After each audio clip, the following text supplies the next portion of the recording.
Samajwadi party जनता को बताए कि मिल्कीपुर उपचुनाव में उसकी इतनी करारी हार कैसे हो गई। जी हां, नमस्कार साथियों, आप देख रहे हैं अपने यूट्यूब चैनल बहुजन दस्तक 24। बसपा सुप्रीमो मायावती ने मिल्कीपुर विधानसभा उपचुनाव में समाजवादी पार्टी की हार पर टिप्पणी की। उन्होंने कहा कि सपा को अपनी हार का कारण बताना चाहिए। बसपा सुप्रीमो मायावती ने कहा कि मिल्कीपुर विधानसभा उपचुनाव में सीधे मुकाबले में भी समाजवादी पार्टी की करारी हार हुई है। इसके पहले हुए उपचुनाव में सपा ने बसपा पर हार का ठीकरा फोड़ा था। उसे अब बताना चाहिए कि कैसे उसकी इतनी बुरी हार हो गई। उन्होंने दिल्ली चुनाव परिणाम पर कहा कि वहां की जनता ने हवा चले जिधर की चलो उधर, चलो तुम उधर की के तर्ज पर वोट देकर भाजपा की सरकार बना दी है। वैसे में भाजपा का उत्तरदायित्व बनता है कि वह दिल्ली की जनता से किए गए वादों को पूरा करे। बसपा सुप्रीमो ने रविवार को जारी बयान में कहा कि मिल्कीपुर में सपा 61,710 वोटों से हारी है। ये हार तब हुई है जब बसपा ने उपचुनाव मैदान से बाहर थी। इससे सपा की ताकत का पता लोगों को चल गया है।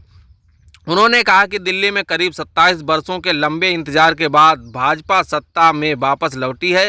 वैसे अगर देखा जाए तो दिल्ली की आप पार्टी भाजपा व उसकी केंद्र सरकार के बीच हर स्तर पर लगातार जबरदस्त राजनीतिक द्वेष, संघर्ष, टकराव व तनाव आदि के कारण समुचित विकास नहीं हो पाया है। इसका खामियाजा खासकर गरीब व मेहनतकश परिवारों व अप्रवासी लोगों को उठाना पड़ा।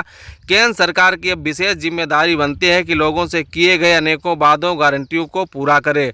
उन्होंने कहा कि जहां तक बसपा का सवाल है तो खासकर अम्बेडकरवादी लोगों को निराशा होने की ज़रूरत नहीं है, क्योंकि जग जाहिर है कि उनके आत्मसम्मान व स्वाभिमान के सामाजिक व राजनीतिक संघर्ष को जातिवादी पार्टियाँ इतनी आसानी से कभी भी सफल नहीं होने देंगी। डॉक्टर भीमराव अंबेडकर के जीवन संघर्षों से प्रेरणा लेकर बसपा के बैनर तले आगे बढ़ने का पूरे तन मन धन से लगातार जारी प्रयास है। ऐसे में एक बार फिर सर्व समाज के लोगों में भी, खासकर यूपी के गरीबों, मजदूरों, दलितों, अन्य पिछड़ों व मुस्लिम और धार्मिक अल्पसंख्यकों से यही कहना है कि भाजपा, कांग्रेस व सपा आदि जातिवादी पार्टियां उनकी हितैषी नहीं हैं, बल्कि अधिकतर मामलों में शोषक हैं।